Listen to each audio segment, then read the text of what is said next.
Let me make sure I have your mic on too. I'm very unprofessional at this. I always forget to turn somebody on. Okay. But what's great is that you always all right, vocalize come what on. you're doing. Yeah. Good. Yeah. Well, welcome. Thank you. We were talking, I guess, Chuck Berry we should start with. I forgot you did a Chuck Berry. I had asked you to come in for a while because I wanted to just talk to you. And I forgot you did a Chuck Berry documentary. Oh yeah, it was one of those life experiences. And what was the purpose of it? Was it just for an anniversary? Yeah, Chuck's 60th birthday. There was a movement. Well, actually started with a woman named Stephanie Bennett who wanted to put together a film. She did music films. And they came to me, Chuck actually came to me and invited me to be the director of this, quote, his documentary. Did you know him before? No, but I mean, he was one of my main men. I mean, I grew up to Chuck Berry. Do you have any idea what it was that you did? Because you've done a lot. Like, what of your films he made it so that he picked you as his guy? He talked to me about Officer and Gentleman. He talked to me about. I mean, it was funny. Actually, I started in public television, and I used to do rock and roll in public television. So he'd actually seen some of those things on KCET. Chuck jumped between St. Louis and L.A., and he liked to pride himself by saying he had the only 1-acre circular lot in all of Los Angeles in Hollywood, and he did. But I was quite surprised. It was great that he gave me a call, and we flew to St. Louis to meet him. And the other thing that was enticement was that Keith Richards was going to be the music director. Wow. And of course, with the Rolling Stones, you know that they love Chuck Berry. They basically played Chuck Berry at the beginning of their career, which I knew. And I thought, perfect. I mean, what could be better? Plus, it's just like a fan. You now get to work with Yeah. Chuck Berry and Keith Richards. Yeah, but I got to tell you something. I didn't know what was going to happen. But when you make documentaries, and I started doing that in my career at public television. First documentary I ever made was on Charles Bukowski, who was a great LA poet. Didn't you win an Oscar for a documentary in? No, I won an Oscar for Best Dramatic Short. Oh, in '79, right? Yeah, but when you're doing a documentary, especially a portrait documentary, that if you get somebody boring, the film's going to be boring. It's just a matter of course. And Charles Bukowski, which I called Hank, was anything but boring, and it turned out to be an amazing film. So I knew going in Chuck Berry's reputation. What was his reputation? Was it good? Oh, it's the bad. He was the bad boy of rock and roll. I mean, seriously, everybody in rock and roll wants to say, I'm a rebel. I'm, sex, drugs, and rock and roll. I mean, Chuck Berry defined it. I mean, he went to jail 3 times. The first one when he was 18 years old for stealing a car. And of course, then he was in jail for the Mann Act, which is taking an underage girl across state border for illicit purposes. Yeah, wasn't he like 35 or something? And she was 14. We were just talking about that yesterday. Yeah. Well, I mean, but the thing is, back then that was rock it and roll. wasn't as crazy then to do that. Well, it was. Chuck was always trying to justify it. Now, the one thing about Chuck, he never did drugs, not that I know of, ever. Nor did I ever see him drink. But sex, he made up for all those other two with it. He was a definite sex addict. He's definitely a bit of a pervert. Exactly. But in any event, I knew that if I turned a camera on Chuck Berry, there was going to be something interesting happening. And there's a lot of, like I said, you do a lot of analysis when you think about doing a film. And I knew, first of all, he was incredibly important to me and to everybody else in music, because he was the really the greatest creative force in rock and roll at the beginning. And I used this film, by the way, to bring in all the fathers of rock and roll, all the people who really started it. The only person I didn't have was Fats Domino. But over the course of this film, I interviewed all these people because they would talk about Chuck Berry, and it was undeniable. He was the best. So I had Little Richard, Bo Diddley, Jerry Lee Lewis, the Everly Brothers, Roy Orbison. I had Willie Dixon. I had Sam Phillips from Sun Records and Ahmet Ertegun. Did they all like Chuck Berry, or did they just know that he was the best? They all knew him. They'd all been stung, at various times by the scorpion. Oh, really? Believe me, Chuck was thorny to the nth degree. But they all had to admit this is a guy who, developed the rock and roll guitar. I mean, he played the licks that every single guitar player has to play if they're going to play rock and roll. He invented them. He had a great performance style. He was unbelievably brilliant on stage and good looking. He was the brown-eyed, handsome man. And beyond that, and most importantly, he was the first great songwriter in rock and roll. And these are all things that I knew. I mean, I taught a history of rock and roll class at USC when I was there. It is, if you care about the music, Chuck Berry was the defining moment in early rock and roll. Elvis is really important, of course, because he was very talented and he was beautiful and all that stuff. And he got, rock and roll in white teenagers' bedrooms. But he didn't write his stuff. Chuck Berry did it all, and brilliantly. And so anybody that really cared, I knew I could invite, and they'd be in this film. Yeah, when you got someone like that people all want to talk about. How would he sting people though? Well, I got lots of stories. Chuck was a guy. Listen, every black blues player or rock and roller from the beginning got ripped off. Every white one got ripped off. I mean, you're a kid from working class background, and all you want to do is get out there and play your music, and someone says, "Hey, okay," and then all of a sudden people come. At the very beginning, they're going to be taken advantage of by promoters, by publishers, by a whole myriad of hustlers. And that happened to Chuck Berry on his first song, Maybelline. He went up to Chicago. He loved Muddy Waters. He visited Muddy Waters, and Muddy Waters said, "Go to Chess Records." And Phil and Leonard Chess, who had Chess Records, a very important label in Chicago, and they started a liquor store, then they had a bar. And they recorded in the black part of town. They recorded a lot of black artists and made a lot of money. So Chuck goes in and gets Maybelline. Willie Dixon was the session. He was the bass player producer at Chess, and they did this great record. And then Chuck looks at the label, and he'd written it, right? On the label it said Alan Freed. Chuck Berry, Alan Freed, and a guy named Russ Freitas, who was the guy in the pressing plant that pressed Chess Records. So Leonard Chess had basically bought off. This is the way they did business in those days. Alan Freed was a great disc jockey from Cleveland, and he really coined the phrase rock and roll. But you had to give him stuff. And I made a film called Ray, and you see, Jerry Wexler literally paying Alan Freed to put records on the air. That's what you did. It was later called payola. Payola, yeah, it's illegal now too. Yeah, but that was the way the business worked. So Chuck learned very early that his first hit song, he was splitting publishing royalties with two guys he'd never met. Yeah, it had nothing to do with it. No, however, we all have been ripped off, in this business by unscrupulous people when we first in. And Chuck's line is, fool me once, it's your fault. Fool me twice, it's my fault. And that's true. And that's the attitude that you have to have in this business. And Chuck did. So I look at it this way. Chuck was taken advantage of his first song, but he had a lot of songs. But did he fuck other people over? I think, it's an interesting thing about this film. If you haven't seen it, it turned out to be an amazing film because of Chuck Berry's unpredictability, his mercurial quotient, his thorny disposition. Everybody was there to celebrate him, and he did everything possible to sabotage it. I mean, I'm kidding. It was the most difficult film I have ever made. And I'm not kidding. He wasn't cooperative? Oh my God, it was unbelievable.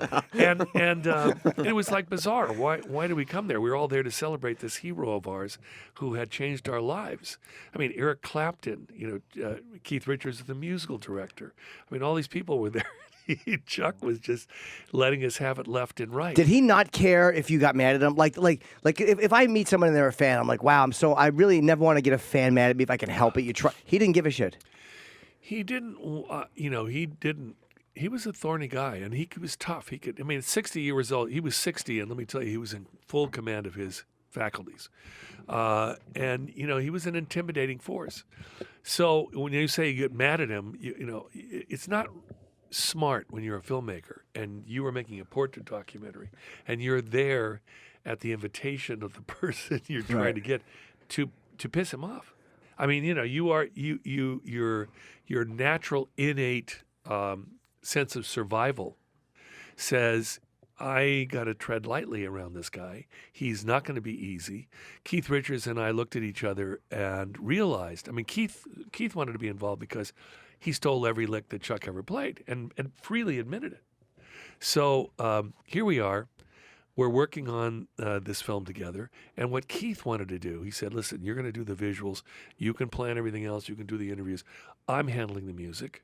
And Chuck had a great band when he first started. I mean, he changed my life and everybody else, Eric Clapton's, everybody else in England. The Beatles, they all recorded Chuck Berry stuff. John Lennon said there would be no rock and roll without Chuck Berry.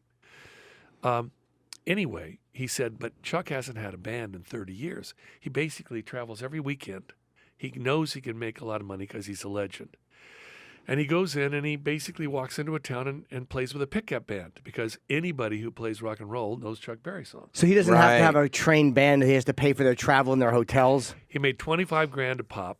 I'll tell you what happened. The reason I found that out very clearly. But Keith was, I want to give him a great band. I want to put together a fantastic band and really bring Chuck's game back up because I know how great he is.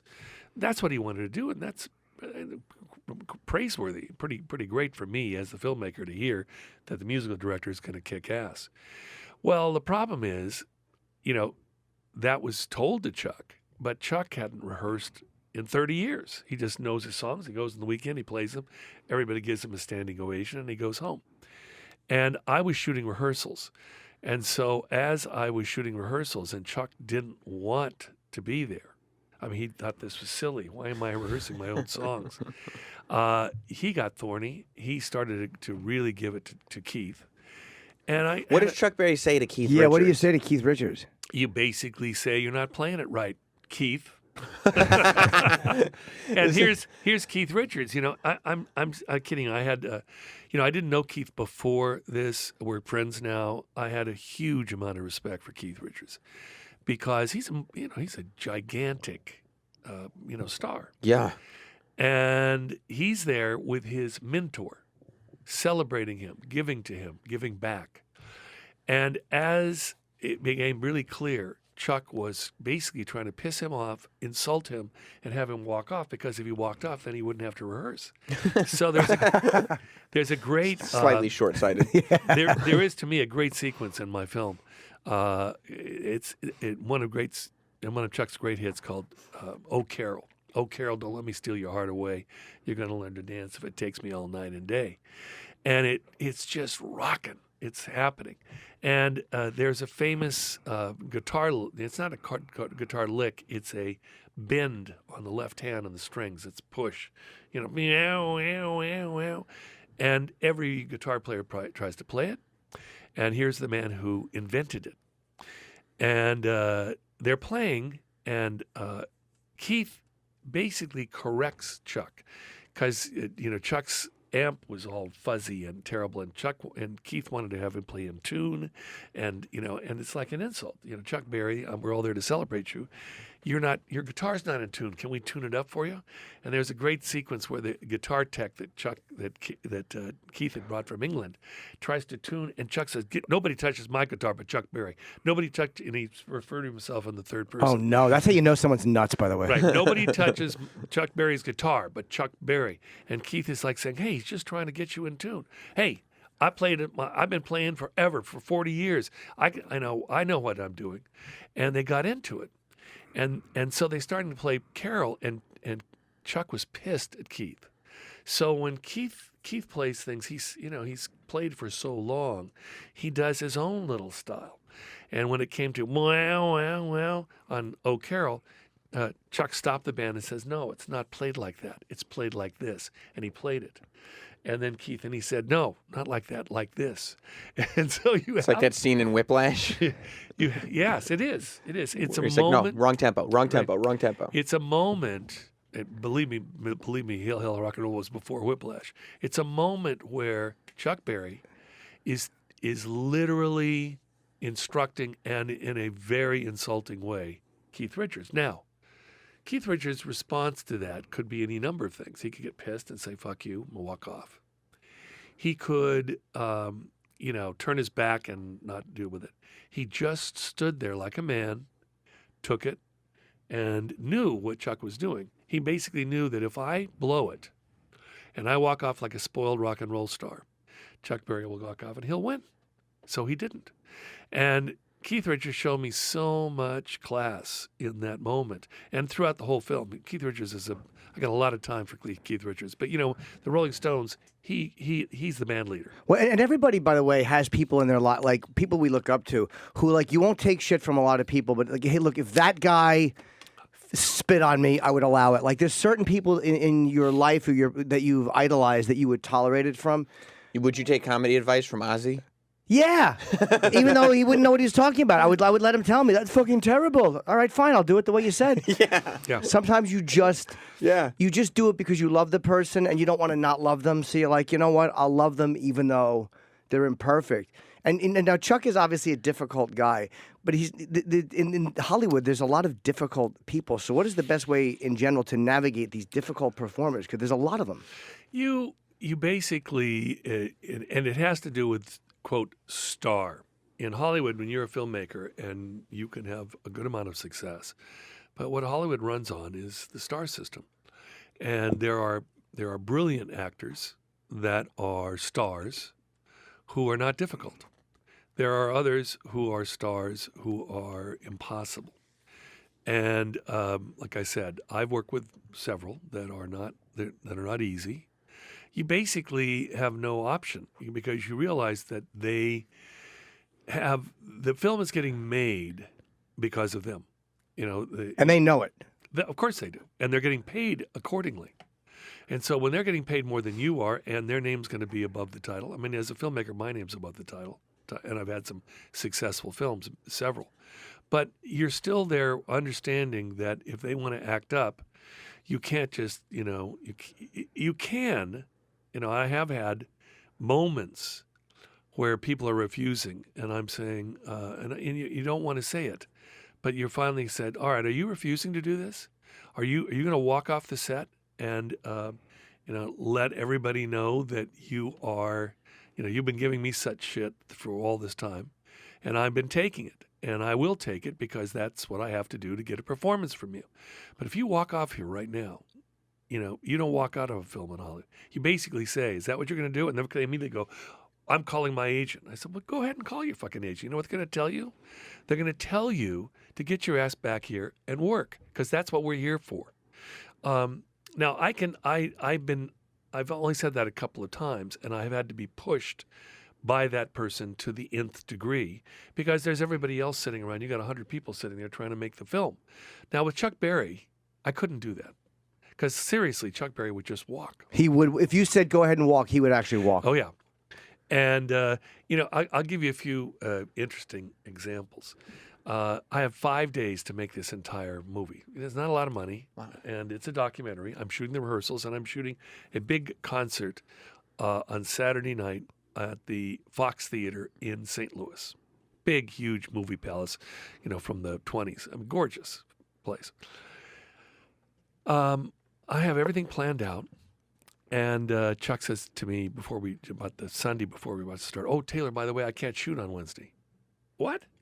Chuck, I've come here. Everybody's come here. I've got this whole thing planned. I got a really small amount of time. I got a gig. I said, you got a gig? What about this? You were the one that invited me. You're the executive producer of this film. Hey, man, the gig's been booked for a long time. And I'm going, wait a minute. This is impossible. How did this happen? Because nobody knew. And I said, what are you doing? He says, I'm doing the Ohio State Fair in Columbus, Ohio. And I said, well, shit, what could they be paying you? Universal's paying you $500,000. By the way, by the end of this, he'd stretched it to $800,000. He pulled an extra $300,000? Oh, let me tell you. I'll tell you those later. This is so good. But anyway, I say, Chuck, $25,000. He says, hey, man, I'm making that gig, and I'm going to make that 25 G's, and I'm not going to be here Wednesday, so get it down your throat now. I walked off, and this is the point. You have to say, what do I do? Because I can't not have him do it. What am I going to do? Call a lawyer? He'll just say, I'm not showing up. And it was very clear. Like I said, the difference between a Hollywood star who literally is contracted to the studio and has to do X number of films, and Chuck Berry is the difference between I'm doing it or I'm not doing it. And anyway, I walk around, I'm stewing, and I'm thinking, what the hell am I going to do? I got a crew here. I got everything. I said, well, go back to him. I said, okay, Chuck, you're going to Columbus, Ohio? I'm going to go with you. I'll get a ticket. I'll take my camera. I'll do sound. Take his camera, and we're going to go. He says, fine with me, but I ain't paying. In typical Chuck Berry style. Well, we went, and of course, he was, TWA was centered in St. Louis. St. Louis was his town. We flew, and of course, today you could never do this, but I'm sitting in first class with the camera in the aisle. I'm doing sound, and Chuck's sitting back having a drink. He checked his guitar, his famous guitar. He checked it in baggage. What? It was amazing. I think, Chuck, he says, hey, man, it's deductible. Didn't it occur to you guys just to give him the $25,000? Like, pay him not to do the gig? Like, hey, look, No, we'll he wouldn't do it. Oh, he wouldn't cancel. No. He said once I give my word, I'm gonna be there. Now we know what his word was worth, but Sure. still. Yeah, Well, because he gave you his word that he was going to film on Wednesday. So. He basically, it turned out to be one of the best sequences in the film because I went along with him. I saw him park his car in the short-term parking lot in St. Louis. He gets on the plane, checks his guitar. We filmed all this. Gets to Columbus, rents a car. No driver, no limousine, rents a car. Puts his guitar, and he's only carrying an attaché case, right? He goes to the Ohio State Fair, big, huge thing. He drives up backstage. We're filming the whole thing. He goes right to the promoter's office. He opens a briefcase. They put $25,000 in cash in this, all right, in this briefcase. He takes out a kind of silk tie-dye psychedelic shirt and puts it on, takes off his travel shirts, puts this on, and literally goes on stage. There's the band waiting through. They're all like going, oh, we're going to play with Chuck Berry. Wow, the local Columbus, Ohio band. And he waves to them and goes up to the microphone, sets his briefcase down, and starts playing. He brought the money on stage with him? Oh, yeah. It's phenomenal. Oh, yeah. And he plays, and the crowd goes crazy, and the band's back there playing. But there's no rehearsal. There's no nothing. And then he finishes, he waves, goes back, gets in his car, drives to the airport. And they just have to follow his lead because there's not even a conversation about what songs we're going to play when. No. Nothing. No. Well, this is the thing the reason the sequence turned out so well. Anyway, he gets back that night about 1 a.m. at St. Louis, goes to the short-term car park, gets his car, and drives home. You know, he did the whole thing in about 7 hours and made $25,000. In post, I wanted Springsteen. Springsteen couldn't come and be part of the concert, but I wanted him in the film. He said, I'll do it if I can tell this story about when the E Street Band was nobody and we backed up Chuck Berry. And he basically did this interview. He was giggling the whole time. And he was fantastic because he basically narrated that sequence. Chuck hadn't changed. 15 years before, Springsteen had done the same gig. And he said, we're there. We're going, oh, God, we're going to play with Chuck Berry. This is our idol.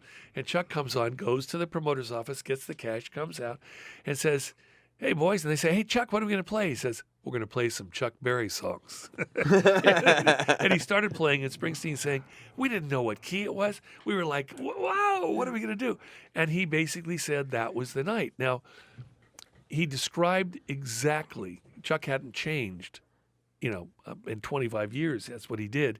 And it turned out to be a fantastic sequence because I had the biggest rock and roller in America narrating this thing I shot. So, it's called, Keith and I said, we have to wing it. Who knows what's going to happen? And it turned out that sequence was one of the better ones in the film. And it was because Chuck had kind of thrown a grenade. Sometimes when you're not planning on something or someone's like, fuck it, we're going to do it this way, it actually works out better. And by the way, just to digress for a second off to the left, because I will forget, you directed one of my favorite films, fucking Devil's Advocate. I was going to say that too. Is probably the most underrated thing Pacino has ever done. I think so too. Yeah, he was great. That was a fucking, you understood what a great movie you were doing when you did that? Yeah, it was when you're in the middle of something like that, it's, the studio was going to fire me. It was, it was just. Why were they going to fire you? Well, we got caught in some bad weather. and we lost a night, and they just were being mean, but basically Al stood by me and Keanu stood by me. And it was a great experience, but we were just flying. It was not a popular film at Warner Brothers when we made it, meaning popular in advance. And at the same time, it was the only film that Warner Brothers made that year that made money. Wow.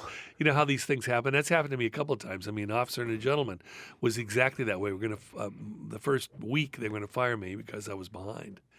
And I knew in advance that I'd kind of said I could make the film. The production head of production, physical production, had budgeted the movie in a certain schedule, and then the head of the studio, Michael Eisner, said, "Well, I'm not going to make it for that schedule. If you make it for 8 days less, and what is it? It was my second film, my first studio movie." I said, "Yeah, of course I'll do it," not realizing I was basically going to have my head chopped off. And then they threatened to fire you in the process because you're doing what best you can in Washington State, where I shot Officer and Gentleman, and it's pissing with rain every day, and I've got to shoot. They don't care back in Hollywood. They just deliver. You're behind, and that's it. And in Devil's Advocate, I was shooting up on top of a rooftop with Keanu and Connie Nielsen, and she's in a slinky evening dress, and he's in New York, the temperature dropped 40 degrees in 4 hours. We get there, we get set in the afternoon, and it was probably 60. It went down to 20, went down to 18, and they're shivering, and they're it's just like a disaster. And what do you do? Because you can't go anyplace else. Well, that didn't care to the studio. You get your ass to, you better get your ass in gear or you're out of here. These are the processes that go on. There's a lot of pressure when you're making a film. Now, at the end, you don't care. You don't want the audience to know anything about it. You want them to go and enjoy it. Right, because the audience doesn't care. They just want to see it. Yeah, and Devil's Advocate was very good. I mean, Tony Gilroy, who was my writer and is now a very well-known director, just wrote a great script. It was a piece that had been around Warner Bros. Forever, and I had done Dolores Claiborne with Tony, and I called him up, and it was like a very, very interesting story because he and I really are very much alike. We're not particularly religious individuals, but his brother had become born again. And so he said, he didn't want to do it. He says, it's just a fucking devil movie. I mean, come on. I said, no, it's a chance to really make a statement about the millennium. We were heading towards the millennium then, about lawyers and about narcissism and all the stuff. And no, I'm not going to do it. And so anyway, and then he used a feeble excuse. He said, now listen, I can't do it because my brother has just become very, very Christian. And it would be insulting to him. And I played a card. I played a really cool card here. I was just pulled it right out of my ass in this. And I said, all right, let's do this. Call your brother and tell him that I want you to do this film. And if he says you can't do it, then I'll accept it. And he goes, are you kidding me? Of course he's going to say that. Well, he called me back up and he said, you son of a bitch. I told my brother, and he said, Tony, you have to do this film. Yeah. And I said, well, of course. You know what the devil is? It's a Christian creation, right? The devil exists, in Christianity. Right. So they said the devil really exists, and you got to do this, Tony. So it was great because he wrote a great film, and then I shot. Every film you do, you can take. Pacino didn't want to do it. It was the same thing. Why he just didn't want to play the devil? He's like, He said, "Oh, it's just a little." I said, "Hey, Al, you love Shakespeare. The devil's a Shakespearean role. You got to sell it." Yeah, and ultimately he was great. He was fantastic. And we working with Pacino. Listen, I've been lucky. I've worked with some great actors, and the great ones. They're complicated, but they're not difficult. How much, by the way, do you lose? Like, I know in Officer and a Gentleman, the end scene is a very famous scene of Richard Gere. He grabs Deborah Winger out of the factory and he walks out with her. And originally, you guys didn't want to do that. No, that's not true. What happened was the writer Douglas Day Stewart wrote that. He wrote it in the script, and I had a good relationship with Doug. And I basically said, "Sure, I'll shoot that. I don't know if it'll work or not, but I'll shoot it." But the producer of the film at the time, I had a horrible time on Officer and Gentleman, really horrible. They tried to, I had no support. The studio threatened to fire me. The only reason that they didn't was that Richard Gere, Deborah Winger, and Lou Gossett said they would quit the film if they fired me. So I'm doing that, and by the end, the producer and Richard Gere said, this is not going to work. Basically said, we shouldn't shoot that because we're behind schedule. And I said, I got to do it. And so they gave me half a day to shoot the sequence. It's in a factory. There's a lot of things. There was a lot of shots involved. And it was just like I said to Doug, I'll shoot your sequence. I made up my mind I was going to shoot it. Now, there's a fascinating thing because everybody said, this isn't going to work. It's hokey. It'll never work. And we went into this paper bag factory in Spokane, Washington. And there, it was a factory where the women worked the line. They went there, and the bags would come off, and they'd bundle them up and put them in. And they were all women working this line, and they had their stations. So when we went in, the factory was functioning. Deborah Winger and Lisa Blount, who were playing, and Grace Zabriskie, who were the three actresses in the part, were playing those roles. And they had to learn that from the women who were there. So at a certain point, we're there getting ready to shoot, and I'm rehearsing.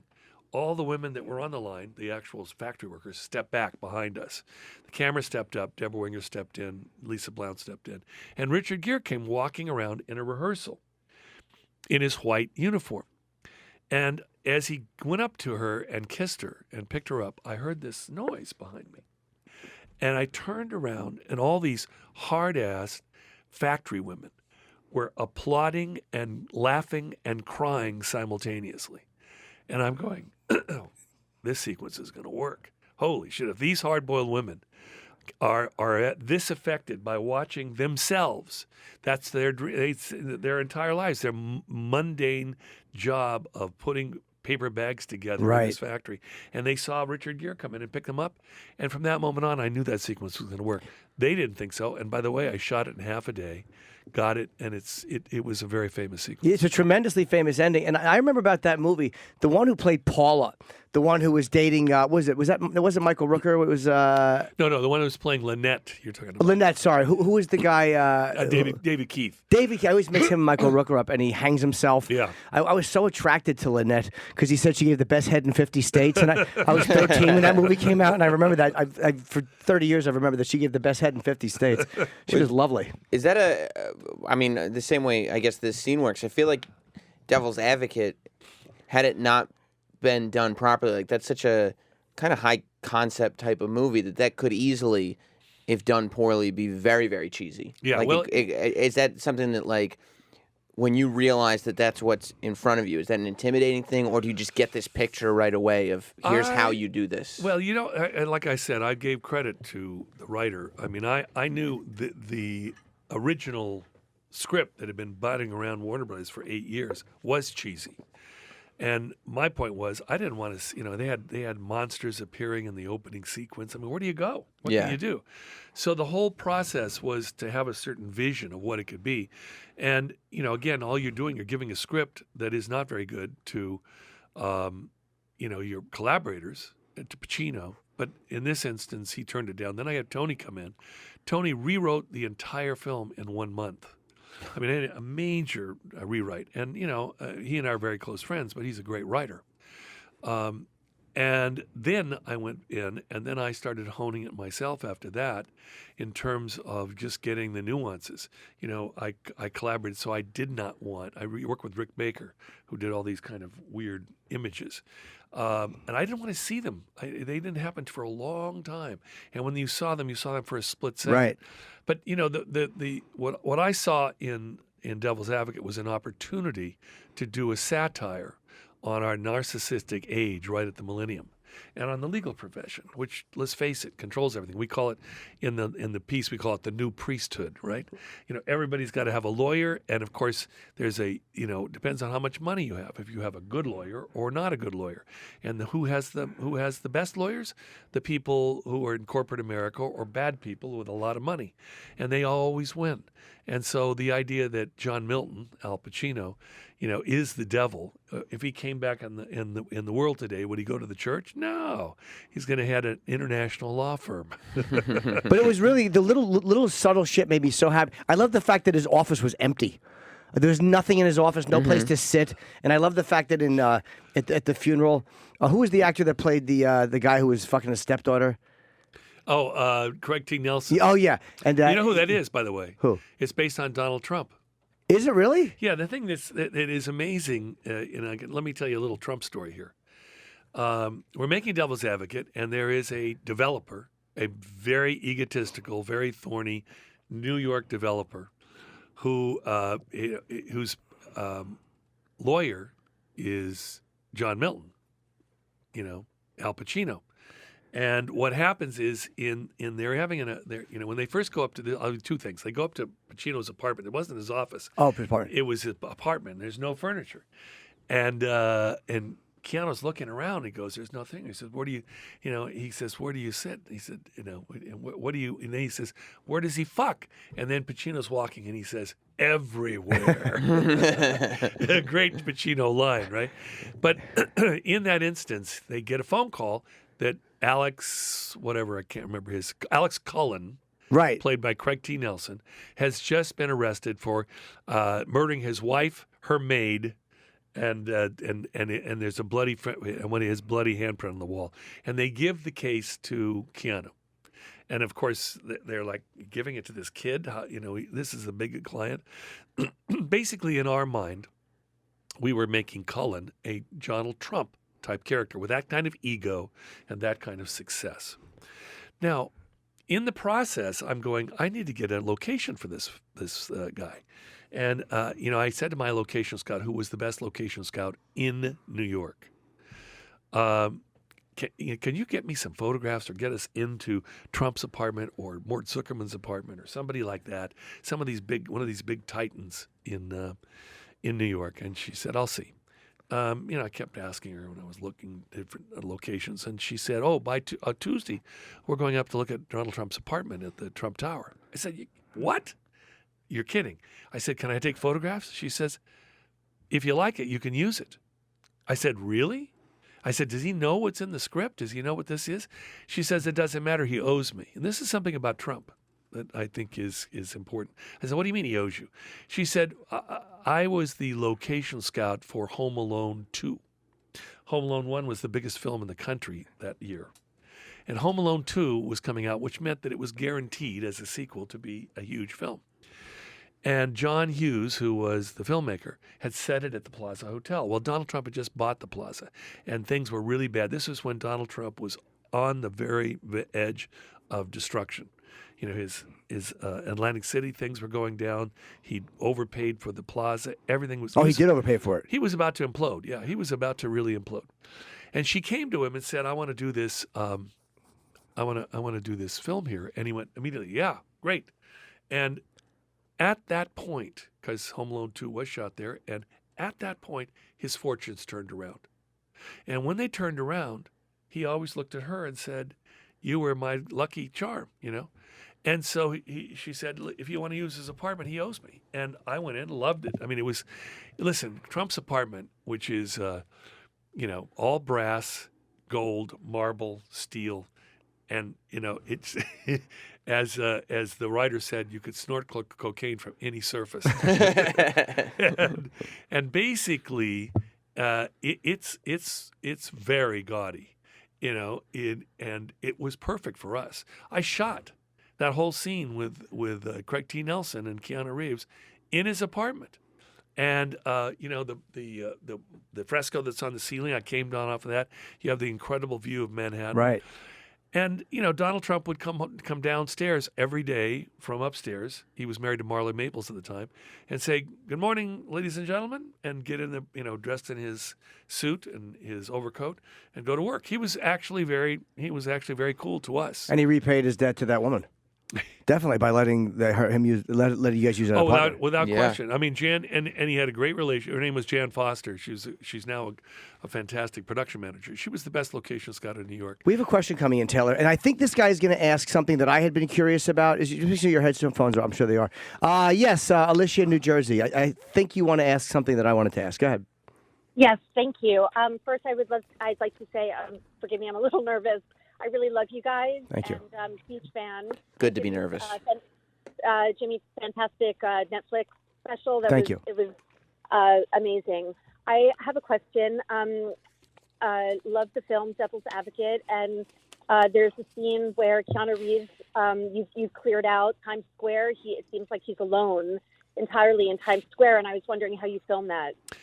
Well, it wasn't in Times Square. It was 57th Street. Oh, thank you for nothing, Alicia. Goodbye. God damn it. Very stupid question. and All very, nervous. Very stupid. It is a great. It's before heavy special effects, but I had this image, and this was not in the script. This is me wanting to do something. Be able to feel the power. Once Keanu starts to realize, he just had this great moment with Judy Ivey, his mother, where he realizes, oh my God, John Milton is my father, and it's revelation. And he walks out and. He walks into the street, and it's 57th Street is totally empty. I had to shoot it. First of all, you have to know New York. New Yorkers are not early people. You can drive 60 miles an hour on most streets in Manhattan about 6:37 in the morning, and then as every 15 minutes happens, gridlock kind of comes up. So by 8:45, it's the traffic's full. But they don't come out early, and on Sunday. It's that in spades. Everyone sleeps in and stays out, and they come out, late. So I just figured that on 57th Street, if I could, we and the police helped. Jan Foster again had great relationship with the NYPD.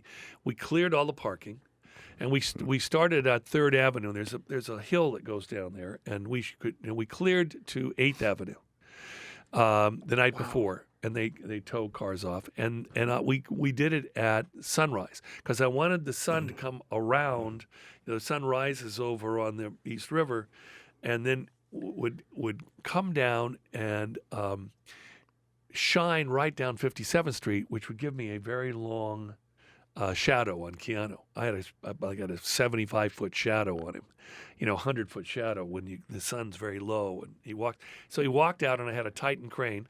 Had to get the thing quick, but it was amazing. And then we did a tiny bit of digital erasing, a couple of people walking across way in the background. But the majority of that was not CGI. No. And then there was, it's interesting, you do something like that, and then later there was a film called Vanilla Sky with Tom Cruise. That movie, they did Times Square. And basically, I think they saw Devil's Advocate, liked it, and wanted to do something similar in New York. And they went in Times Square. So, she's right. She remembers an image of Times Square empty. It was Vanilla Sky that came after Devil's Advocate. How do you feel when you watch something and you're like, I think I influenced that? Like, is that like, do you feel like, wait, that's ripping me off? Or do you feel like I'm influencing? I basically... listen, there's nothing new. The great filmmakers. I was looking at Wings recently, which was the first Academy Award film by William Wellman. It's about flying in World War One. I thought you meant the sitcom. Yeah, me too. No, in the airport. It's about flying in World War One, and there's a sequence in a it's like the guys are on they're on leave. And they go to Paris. There's a sequence in there in this huge Paris nightclub. That is the most amazing thing. There's no steady cam. It was not a crane because you're literally going across people's heads. How the hell he did that, I have no idea. However, when you see something like that, you realize that anybody who says, oh, I created this. I mean, the concept of shooting in New York with an empty thing, that was my concept. But, I'm sure that if you went back in history of cinema, you'll find certain things that might match. I can't look at one that I can quote, but I don't want to take credit because I can get slapped in the face by because you may go back and say, oh, no, you got it from this Howard Hughes movie or whatever. It was something that was already. Another thing was very interesting with Devil's Advocate. Devil's Advocate, we had a sequence at the end in his apartment where we had this bas relief up on stage with all these naked figures It's like this huge sculpture. And I knew, there's a thing at the National Cathedral, which is very similar to this. And I knew that, but, we looked and we went back in time. We did the production designer Bruno Rubeo did a huge amount of research, and we went back centuries and looked at bas reliefs, very similar things, naked people in in consort on a big wall, and we had it all booked. So the film comes out, and there's a lawsuit filed by the sculptor, and it's very interesting because you're sitting there and you're going, wait a minute. So there's a lawsuit. So we did all our homework in advance. So we'll fight it and win, because that sculptor was influenced by everybody else that had come before, and we've got all the things to prove it.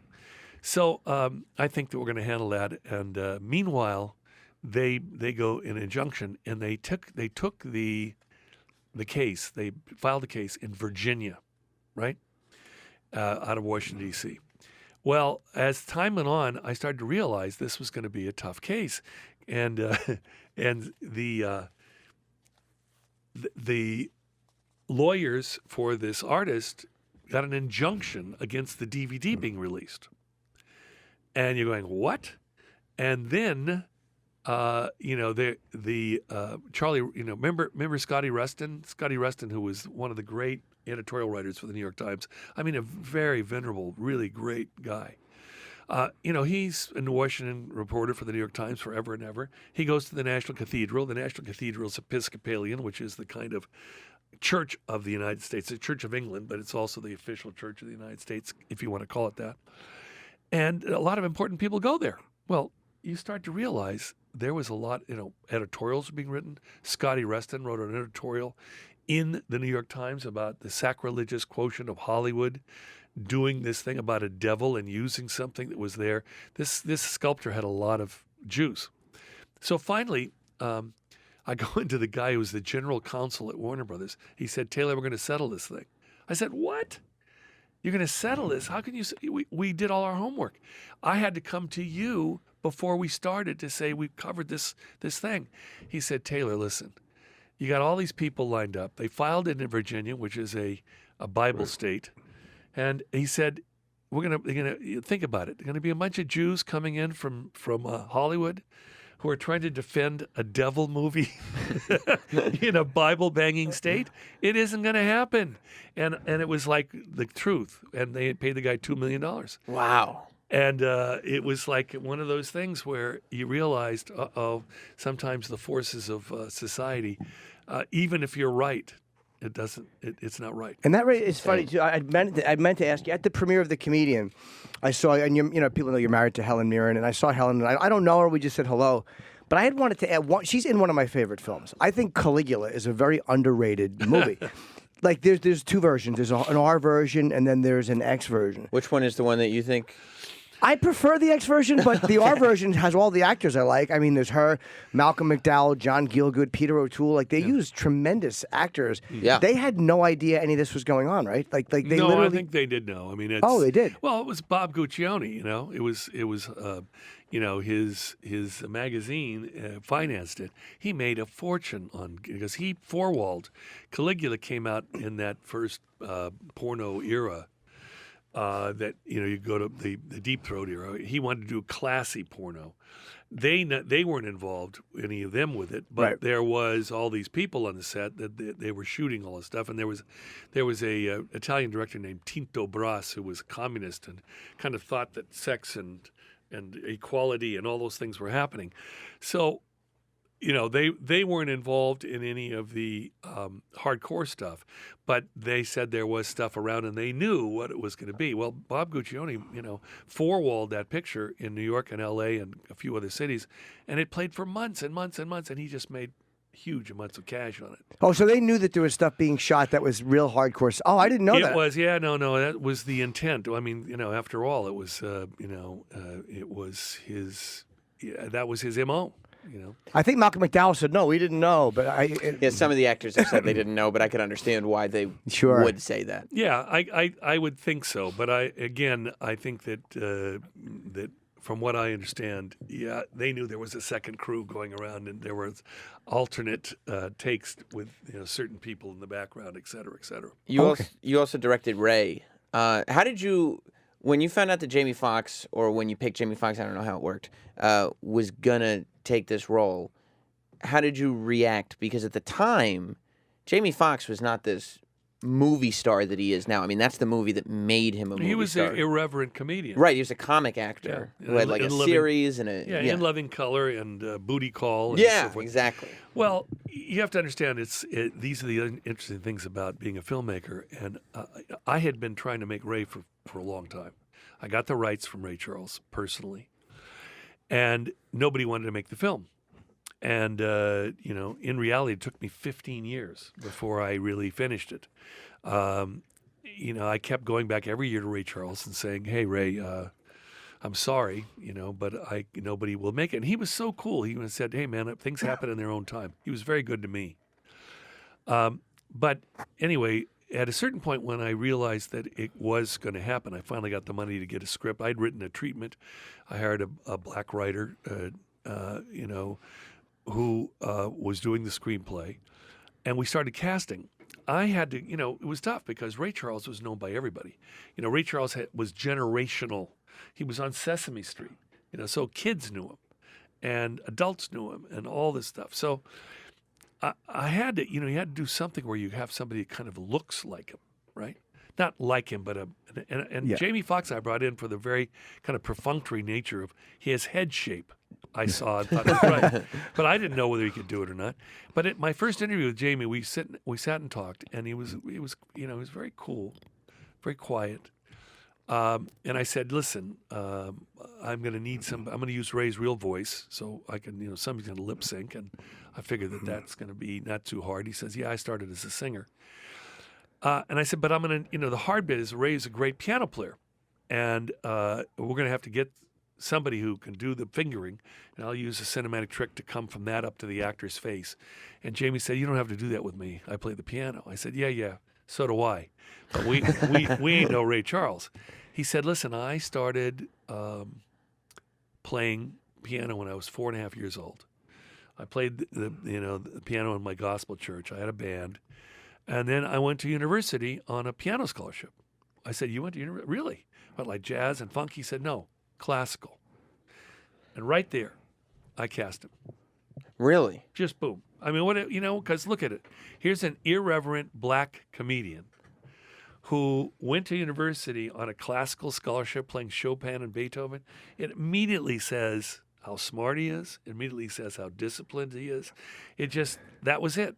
And I walked out of there and had he done a read at that point? No. That's how. See, why don't I have a story like that? I need someone to discover my talent. Those things that he just mentioned, like you don't have any of those. No, I don't have traits. any of those things. But that's what I need a story. Like a director was looking for someone that had actually paid someone for sex in a car in New Jersey, and I don't have a story like that. Well, I dropped out of high school and worked in a Caldor. Perfect. You're the guy. You're the guy. So you cast him. How did you? But the thing is with the voice.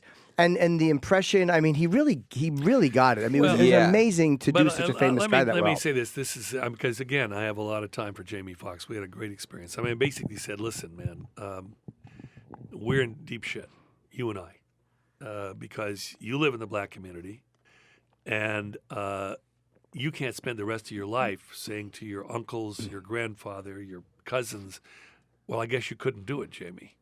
I mean, you got Ray Charles we're doing. And I can't look at every black friend in my life and say, you son of a bitch. They're going to basically say, why did you do this to us?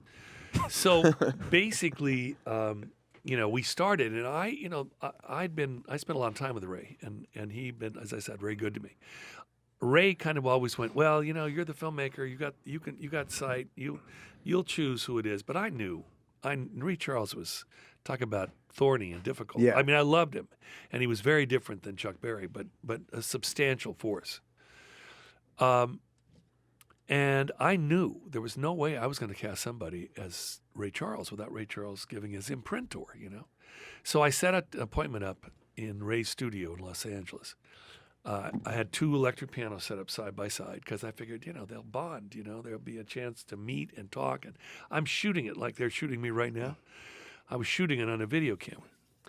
And Ray gets over there and he starts playing, and Jamie starts playing, and they do a little funk, and they're just kind of feeling each other out and talking and playing. And is Jamie Foxx a fan? Is he like losing his mind at this opportunity? I think Jamie was, of course, Ray Charles is an icon. Ray Right. Charles was a major force in the black world, in my world.